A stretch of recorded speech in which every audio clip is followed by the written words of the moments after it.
Good morning / afternoon, everyone. My name is Paul Koopman. I'm Vice President with the Dormitory Authority.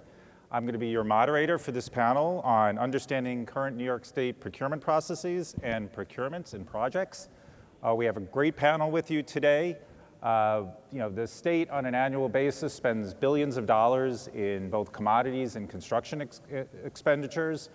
We're hopefully here today to unlock maybe some of the somewhat mysteries around procurement processes in the state and how to gain a better understanding of how to do business with the New York State. I'm going to have our panelists introduce themselves. I'll start on my left with Michael. Yes, good morning again. I'm back again. So I'm Mike Garner. I'm the MTA's Chief Diversity and Inclusion Officer. The MTA, once again, as you know, is the largest transportation network in North America. We have more than 70,000 employees. We serve 5,000 square miles. We serve 12 counties. We have an annual budget of $17 billion. We buy $7.5 billion in goods and services on an annual basis. And we have a $54.8 billion capital plan over the next 5 years. And we are also recipients of $10.5 billion from President Biden's recent infrastructure bill that was just approved 2 weeks ago. Sean? Hi, everybody. I'm Sean Carroll. I'm the Office of General Services Chief Procurement Officer for New York State. Our portfolio is currently running about $29.9 billion. Our customers range from all state agencies to all governments in New York State, including towns, villages. Even some of the other panelists are able to leverage our contracts. And we have about 104 contract officers managing about 1,500 contracts. Those contracts have opportunities ranging from very small purchases to very, very large technology and infrastructure investments. So we're very excited to get to talk about those today. Thanks, Sean. Sondra? Good morning. My name is Sandra Little. I'm the Director of Office of Diversity and Opportunity at the New York State Department of Transportation. The Department of Transportation, like OGS, has a wide variety of opportunities. We also have literally thousands of procurement officers, folks who are able to enter into contracting agreements with various vendors.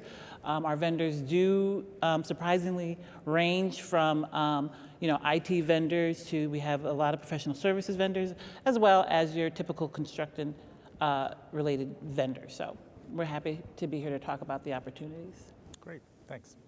So we'll kick things off. I've been doing these conferences probably 25 plus years. I know some of our other panelists have been here a very long time, but it's always good, there's potentially a new firm that this is their first time at one of these panels, first time they're trying to work their way through New York State. I use the word mystery, it really shouldn't be a big mystery, but maybe Sondra, if you could just kick us off, what is the first thing a new MBE firm should really do to gain an understanding of the state's procurement processes?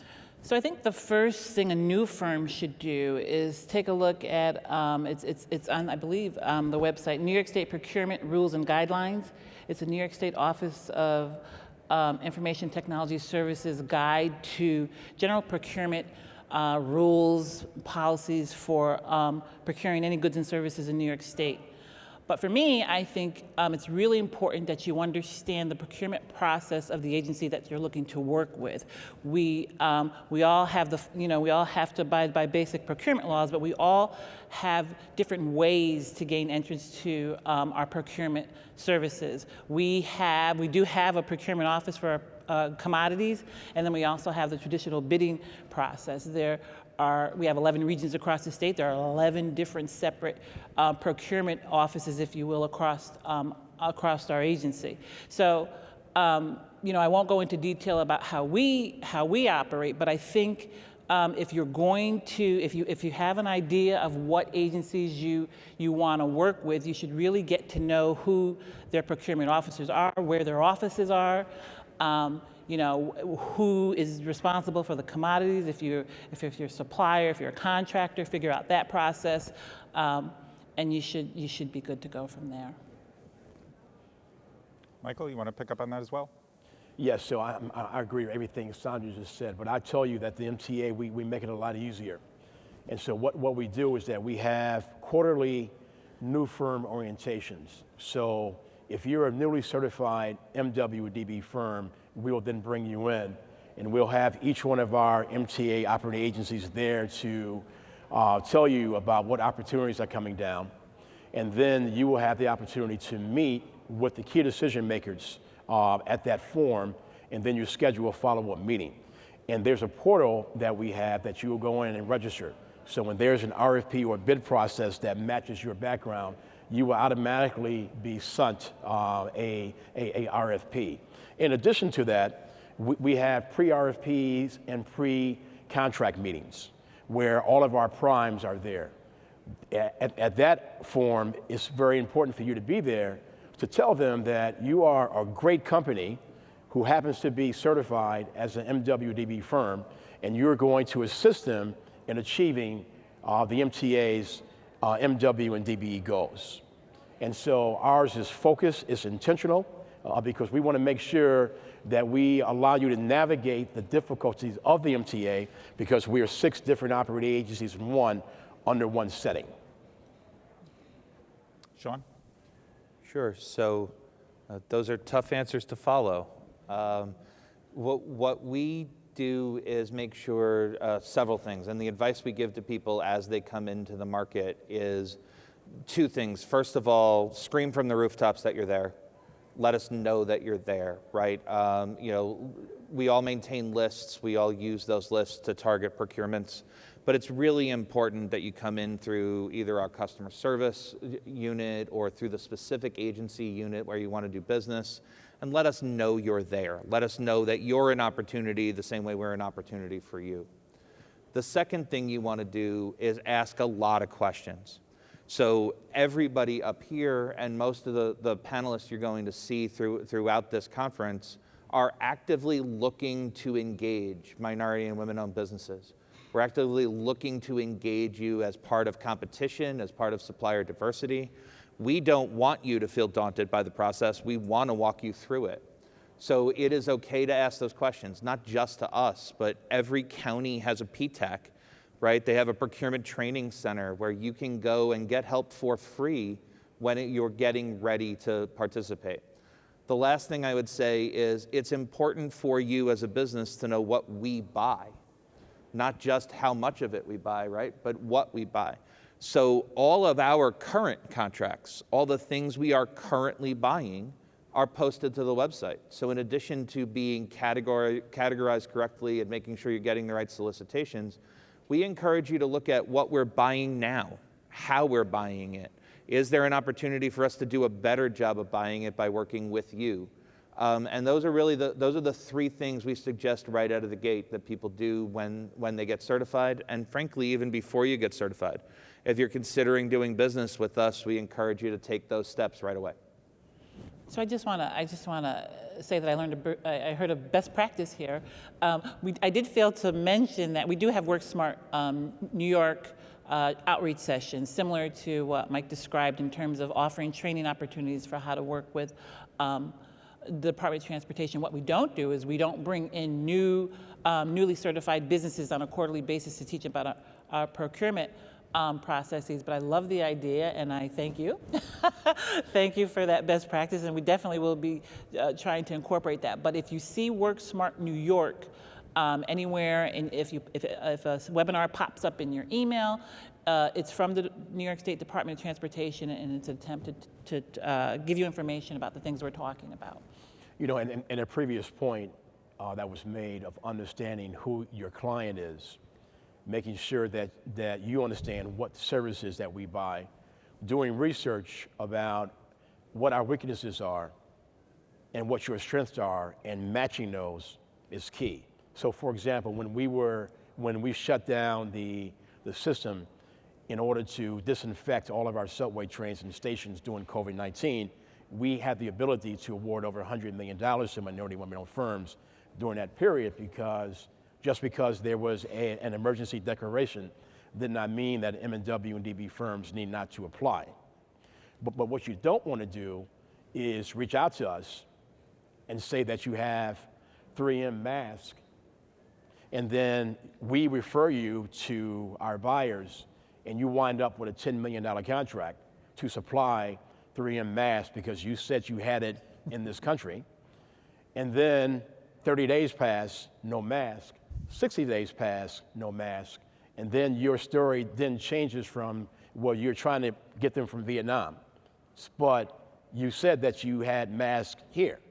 And so you don't want to get an opportunity and fail to come through because you would lose your credibility. Great point.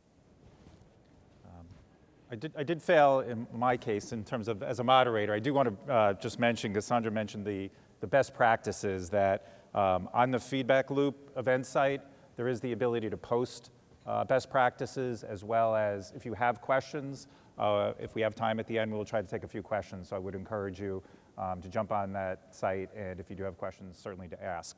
You know, there are some bigger firms out there, there's some smaller firms, and potentially, you know, some firms may be going for subcontracting opportunities versus prime contracting opportunities. How would each of you address that in terms of the advice you're giving to firms, whether it's the right size project, and what type of relationships, both within business and with the state, do you need to develop to attract both subcontracting opportunities as well as those prime? Big question. Michael, I'll start with you. You know, there's two pathway to entries at the MTA. One is at the prime level, one is at the subcontracting level. Working as a subcontractor, you're not going to work for the MTA, but you're going to work for the third-party contractor who we hired. Our new paradigm has shifted because we are not only the largest transportation network in North America, but we are one of the largest builders in North America, in the world. And so we have a $12 billion project where we're linking Penn Station and Grand Central. We have an $8 billion project where we're extending the 2nd Avenue subway from 96th Street to 125th Street in Harlem. We have a $2 billion project called Third Track in Long Island. We just awarded a $1.8 billion contract last week where we're building 4 new Metro North train stations in the Bronx. It's called Penn Station Access.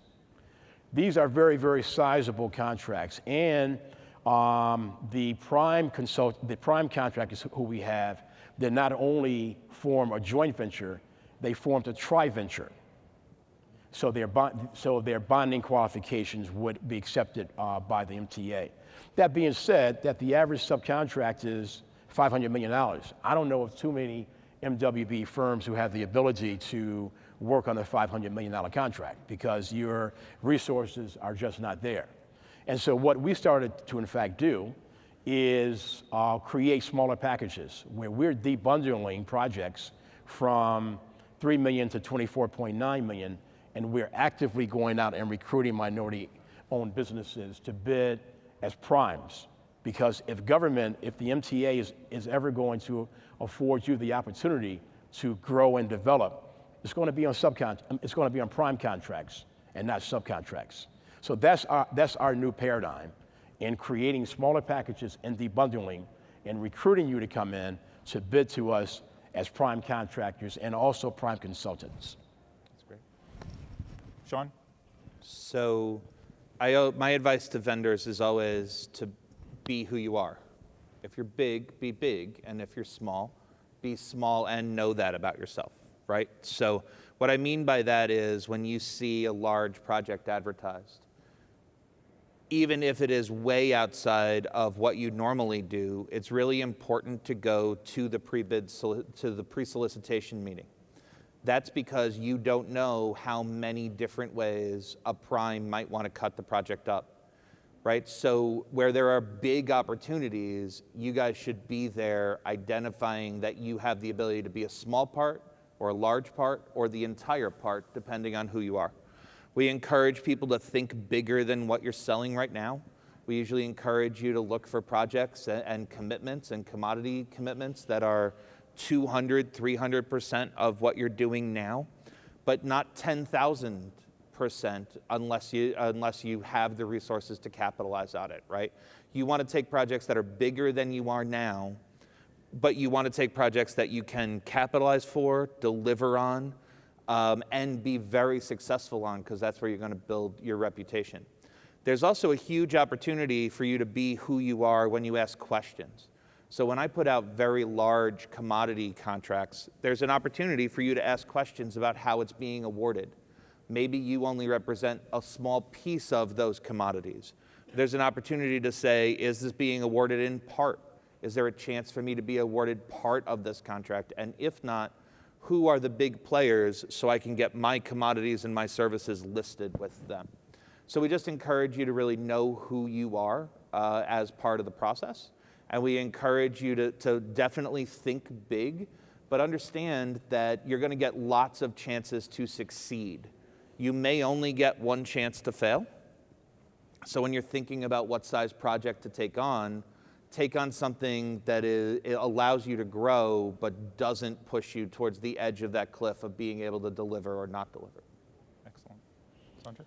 So for us, on a much smaller scale, what I tell new firms is that if you're awarded a subcontract at Department of Transportation, it most likely is the largest contract, if you're new, that you've had, or one of the largest contracts that you've had, and you really have to make sure that you have your back office in place so that you're not failing. I use mowing and paving as an example all the time. Yes, we do have mowing and paving contracts, but a mowing and paving contract at Department of Transportation is not the same as a commercial mowing and paving contract. And you need to understand that. You need to go to some of our bid openings to see who's actually won the prime contract. Again, what portions maybe you can have a conversation with them to see what portions they're looking to sub out. And make sure that you have, we use the term capacity, to bid on $5 million, $8 million, $10 million mowing contract. It's just not the same. So again, it's about doing your homework. You can certainly look on our website to see where our contracts are and when the lettings are. We also have a procurement process called design build. It's a little different. Again, if anyone wants additional information about our design build process, please feel free to contact the office or come talk to me later.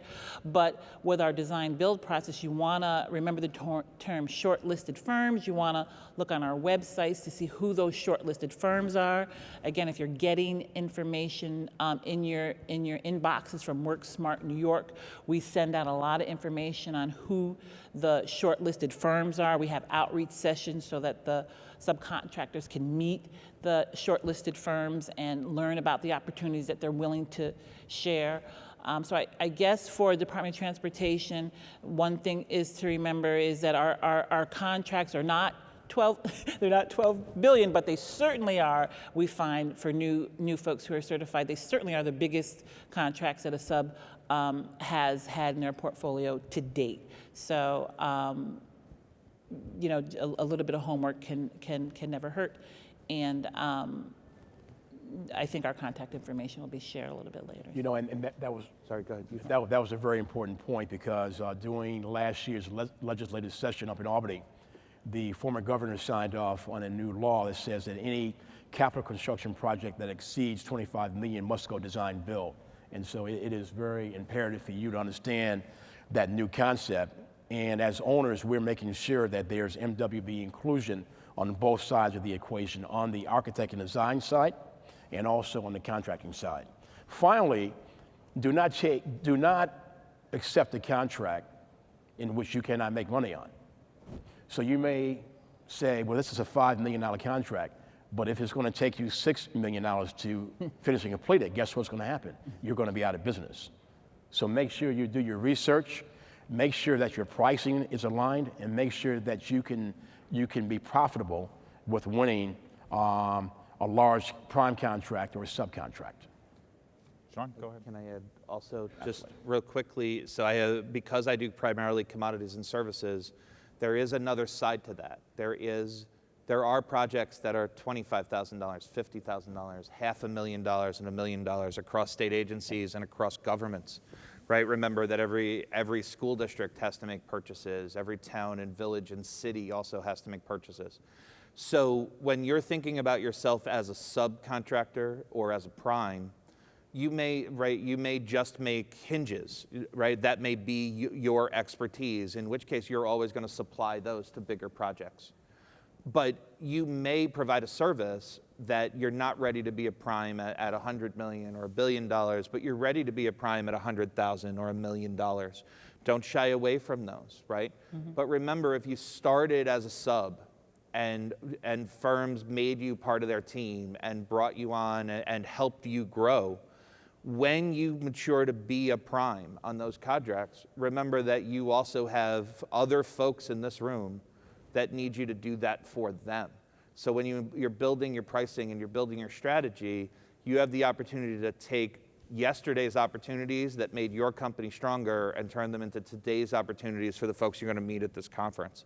So we just encourage you to continue to think about the program that way. But there are smaller opportunities. They get published, but that's also where building the relationships with each agency comes in. And here's a big secret. And my great friend Valerie White, who used to run the state's MWBE program, we were successful in getting a concept enhanced called discretionary. Now, your job is to see if all of the agencies, 97 agencies, are using this concept. And here's how this concept is used. So the MTA has the largest threshold in the state at $1 million. And so we have the ability to reach out to you and secure prices from 2 or 3 certified MBEs and ask you for your pricing. As long as your pricing is aligned with previous pricing, we can make the award right there on the spot without going out for more broader bidding. So we've taken that, and we are not only purchasing commodities, but we are also purchasing legal services, architect and engineering services, information technology services. And so we have taken that and we're using it to the nth degree. Your job is to make sure that all agencies are using it. Ask them the question, if they are using it, how can you be engaged? If they're not using it, then why? So just picking up on that, Michael, too, the notion of, transparency in procurement is obviously very critical in processes. I'm just curious, anyone can jump in on this. As far as debriefings, where a firm tries the first time, maybe is not successful, what can you offer from each of your respective agencies in terms of that feedback loop? So I'm happy to Fire jump away. in there. The state has a requirement that everyone is entitled to a debrief. I've even had some winners ask for a debrief to find out what they did well and to start understanding the contract. We actually really encourage it. We would like to know what kinds of questions you have so we can prepare in advance. But every vendor on a contract, but particularly if you're not successful, it is part of the process. I actually can't go and send our contracts for approval until all of the debriefs are done. So we encourage people to do that. The information you're going to get is, hey, here's how you stacked up. Here's where maybe you were not successful this time. Here's an idea of what we saw from our perspective in your proposal that, right, you're only seeing it from your side. You're not necessarily seeing it through the eyes of the government. So that perspective and that opportunity is something that it's our hope that everyone on our contracts, first off, we always hope you're successful. But if you're not successful, we always hope that you use that as part of your roadmap for success next time. And what you get from our debrief or from a debrief from one of the other organizations is going to help you the next time you apply to any government job, not just the next time my contract comes up in a year or 2 years or 3 years. So we would recommend that anyone who's willing to tell you where you missed the mark, where you struggled, where your proposal was not successful, and empower you to know that information going into the next cycle, we encourage you to take that opportunity. Great answer. Yeah, we would encourage you to request a debrief as well. I mean, it's not necessarily with our low bid projects, but we do have some best value projects, and of course we have professional services RFPs. And so we do encourage you to request a debrief. And I can't think of a time when a debrief has been declined. Again, it's not a requirement, but you can certainly request one. Excellent. I was hoping not to have to use this word, but COVID has affected everyone's lives. It's affected the state. It's affected just about every facet of life these days. But in addition, it's potentially affected how industry can communicate with government. So how has COVID changed how you're doing business and how you're approaching procurement and communication? Michael, you want to kick it off? Yes, certainly. So yes, I just indicated that just because there is a emergency declaration does not mean that MWBE firms need not to apply. And I indicated that we awarded over $100 million to MWBE firms for COVID-19 services and products. But I say that the new normal is having the ability to conduct procurements via website or via online now, gives us greater opportunity to go out and bring in more firms in order to bid on our goods and services. And so one of the positive aspects of COVID-19 was the enhanced ability of technology, which allows us now to reach a broader and a greater population of bidders. Yeah, I think from our perspective, we have the same idea, right? Many bad things have come out of COVID. We'll all agree to that.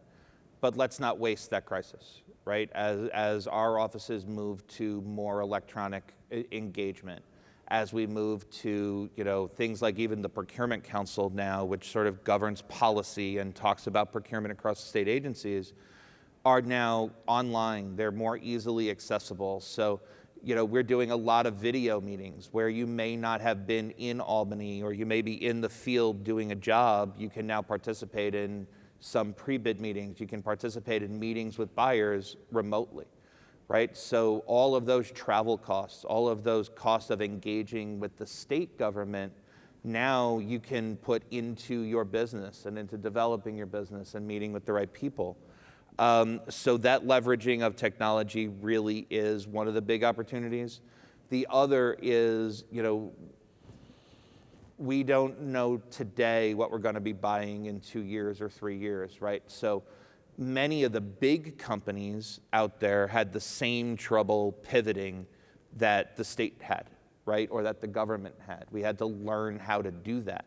Many of you, as small, in many cases, smaller businesses, were able to immediately pivot, to think about your businesses differently, to be creative.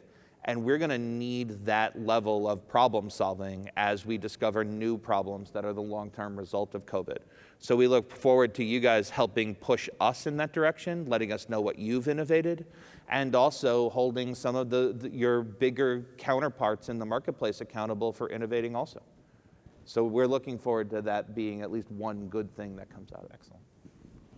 So DOT actually had kind of a hybrid procurement process in terms of our bid openings pre-COVID, and that was true all through the pandemic shutdown, where we certainly followed COVID protocols, but we always had offered an opportunity for contractors to attend our bid openings via WebEx or in person, and that process was in place through COVID. So we were pretty much unimpacted in that way, and I think the fact that we really did not have an interruption in work, is a witness to that. So switching a little bit from process to opportunity, Michael, you referenced the infrastructure bill, which anyone who's in capital construction was thrilled to see. Could you give a little more specifics maybe in terms of how you see that impacting the MTA and opportunities? Yes, so President Biden's infrastructure bill is going to give us the opportunity to further modernize our system. New tracks, new signals, new subway cars, new buses. And so we would like to remain as the most efficient transportation network in North America by utilizing a lot of this funding to once again better enhance our system. And there will also be a lot of opportunities. On the federal funding, the opportunities will reside with a DBE focus. And so if you are a certified MWBE, I would strongly encourage you and advise you to become certified as a DBE, so you can take advantage of those opportunities on our federally funded projects. But these are great times. There's going to be a lot of opportunities. Please note that the MTA is very serious about the assignment of goals and the enforcement of our goals. And a lot of our goal waivers that we get is a response that we have. It's called DOA, dead on arrival. And so the goals that we assign to our procurements, the expectation is that our third-party contractors and consultants will achieve those goals. Sondra, anything from the DOT side? I would in terms agree of with new everything opportunities? Yep. that Mike said, especially in terms of DBE waivers. We actually wrote the term DBE waiver right out of our specs, so we don't even really acknowledge the fact that there is a waiver process in the DBE program. We focus on appropriate goal assessment.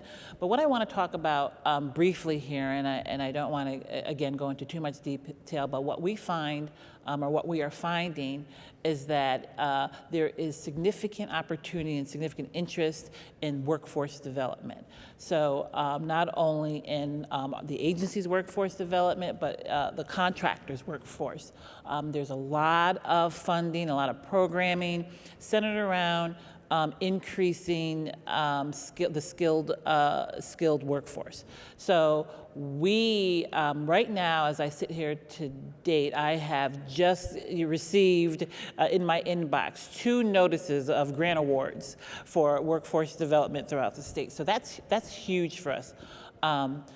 And I just want to say that if you are, in a situation where you're wondering, if it's time to increase your capacity in terms of your workforce, look for those opportunities, because they do exist.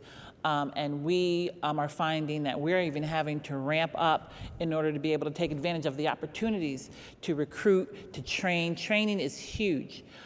Training a skilled workforce to meet the demands of the projects that are coming down the pike is a huge issue as we're moving forward. So I just want you to make sure you keep your eyes out for those opportunities.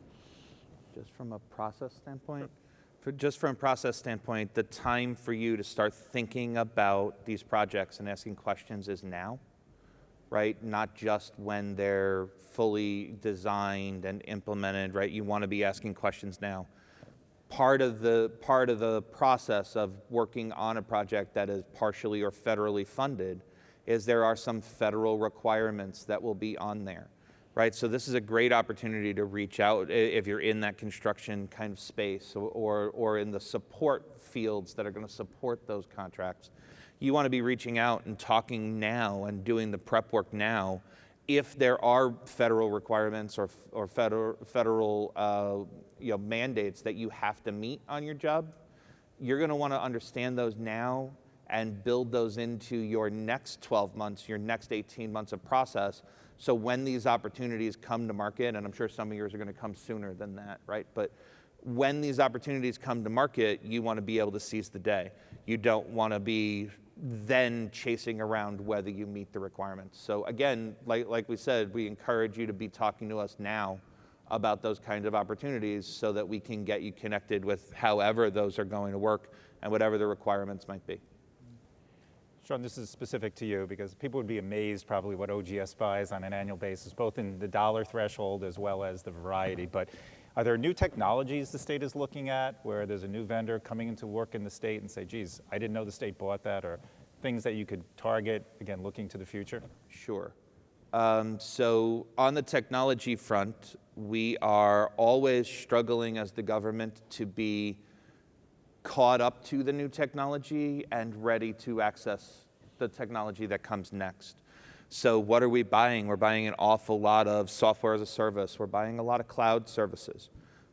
We're buying a lot of, solutions that are built and then need to be configured or customized to start achieving, the things that you hear the government talking about, that you hear the governor talking about, or that you hear our leadership and our legislature talking about.